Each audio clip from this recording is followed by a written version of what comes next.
నమస్తే.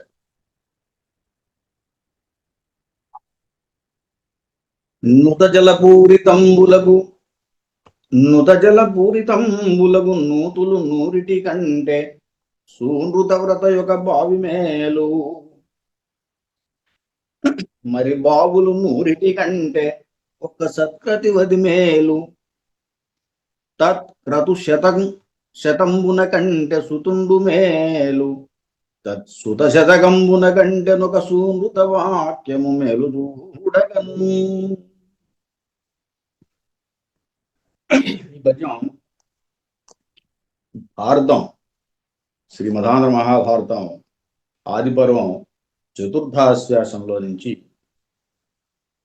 శకుంతలోపాఖ్యానంలో నుంచి ఈ పద్యాన్ని చదివి వినిపించాను. ఈ పద్యానికి ఉన్న విశిష్టత ఏంటంటే సత్యము యొక్క గొప్పతనం ఏమిటో చెబుతోంది ఈ పద్యం. సత్యము యొక్క గొప్పతనం ఏమిటో చెబుతోంది ఈ పద్యం. ఒక్కసారి మళ్ళీ ఆ పద్యాన్ని వినండి. నుత జలపూరితంబులగు నూతులు నూరిటి కంటే సూనృత వ్రత ఒక బావి మేలు. మరి బావులు నూరిటి కంటే ఒక్క సత్క్రతు అది మేలు. తత్క్రతు శతంబున కంటే సుతుండు మేలు. తత్సుత శతకంబున కంటే సూనృత వాక్యము మేలు చూడగన్.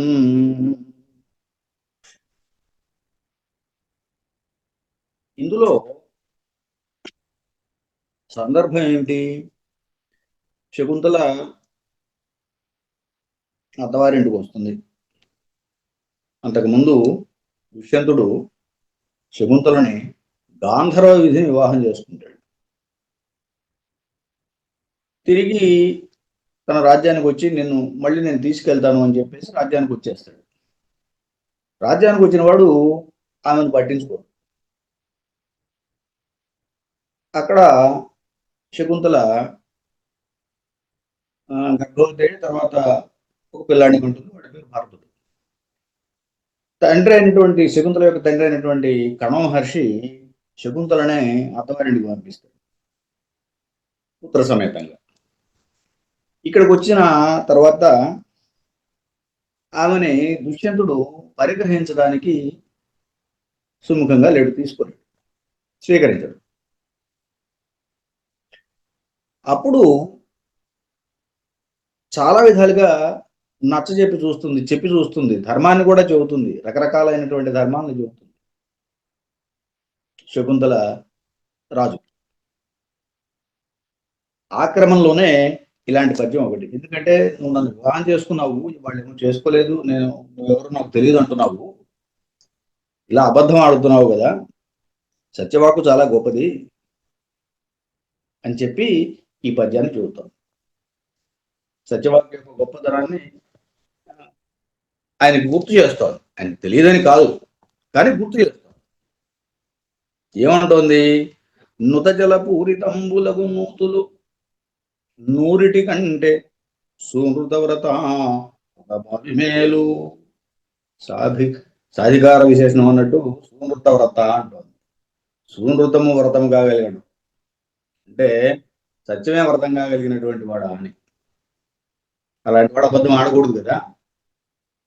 సాభిప్రాయ విశేషం అంటే ఇలా ఉంటాయి. సూనృత వ్రత 100 నూతుల కన్నా ఒక బావి మేలు.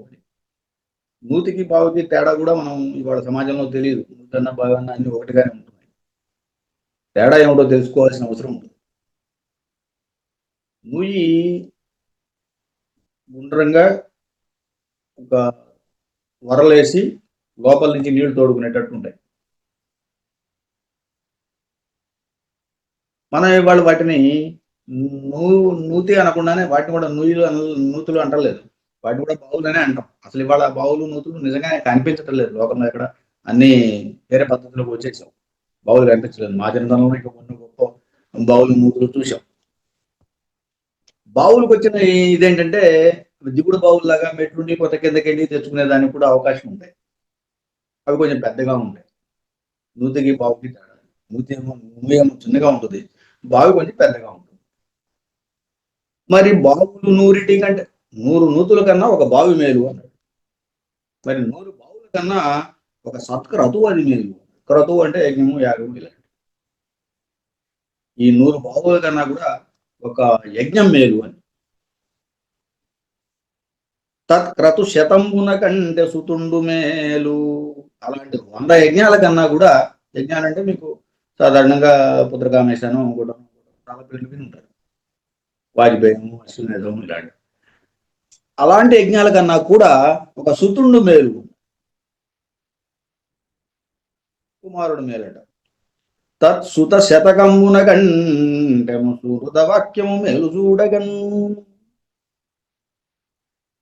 అలాంటి 100 కుమారుల కన్నా కూడా ఒక సుమృత వాక్యము మేలు.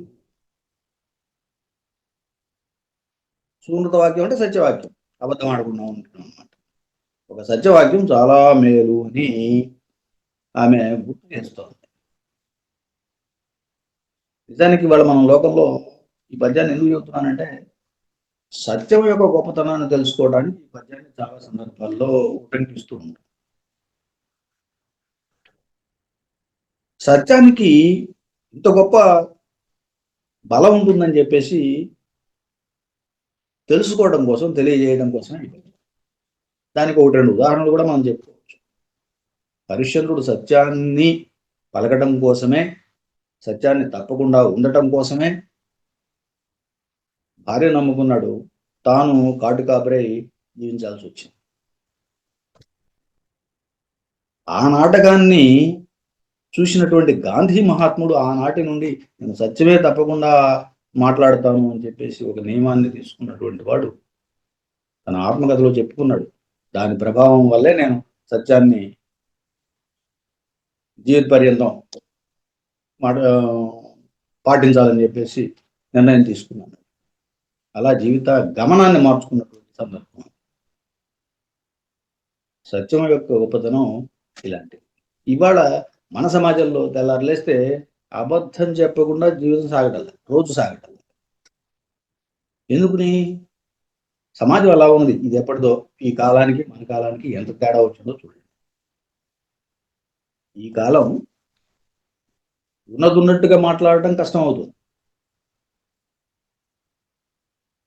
అబద్ధం చెబితేనేమో ఇదిగో ఇలాంటి పుణ్యగతులు లేకుండా పోతాయి.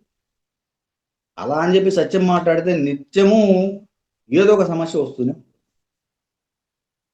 సత్యం మాట్లాడిన వాడికి వాడు ఒక్కొక్కప్పుడు మరి తప్పైనా నిజమే కరెక్ట్గానే మాట్లాడాల్సి వచ్చింది అనుకోండి, వాడికి తప్పనిసరిగా సమస్య ఎదురవుతుంది.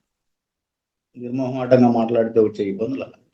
దానికోసం అవసరం ఉన్నా లేకపోయినా తెల్లారు లేస్తే అబద్ధం మాట్లాడేటువంటి సమాజంలో చూస్తాం. కాబట్టి సత్యం యొక్క గొప్పతనాన్ని కనుక తెలుసుకున్నట్టయితే, అందుకే సత్యమేవ జయతే అంటూ ఉంటారు కదా, సత్యమేవ జయతే, సత్యమే గెలుస్తుంది చివరికి. కాబట్టి సత్యాన్ని తూచా తప్పకుండా పాటించాల్సిన అవసరం ఉందని చెప్పేసి కొంచెం తెలియజేస్తోంది. ఇది చాలా అత్యుత్తమైనటువంటి ఘట్టం కర్ణ శకుంతలోపాఖ్యానం భారతంలో. ఇందులో ఇంకా 1-2 పద్యాలు చూద్దాం. చాలా మంచి పద్యాలు ఉన్నాయి. ప్రస్తుతానికి పద్యంతో పూర్తి చేద్దాం. ఇంకొకసారి దాని భావాన్ని వినండి, ఆపిద్దాం. నుతజలపూరితములకు మంచి నీళ్లు, నుతజలపూరితములు మంచినీళ్ళ బావులు, నూయి అనమాట. నుతజలపూరితములకు నూతులు, నూయి నూతి, నూతులు, నూరిటి కంటే, నూరు అంటే 100, నుతజలపూరితంబులకు నూతులు నూరిటి కంటే నూతవ్రత ఒక బావి మేలు. ఒక బావి బాగుంటుందట. ఆ 100 నూతుల కన్నా ఒక బావి మేలు. మరి బావులు నూరిటి కంటే నొక్క సత్క్రతు అది మేలు. అలాంటి 100 బావుల కంటే ఒక యజ్ఞం చేయటం మేలు. సత్క్రతువు ఒకటి. తత్క్రతు శతంబున కంటే సుతుండు మేలు. అలాంటి యజ్ఞాలు 100 కన్నా కూడా సుతుడు మేలు అని. తత్సుత శతకమున కంటెనొక సుమృత వాక్యము మేలు.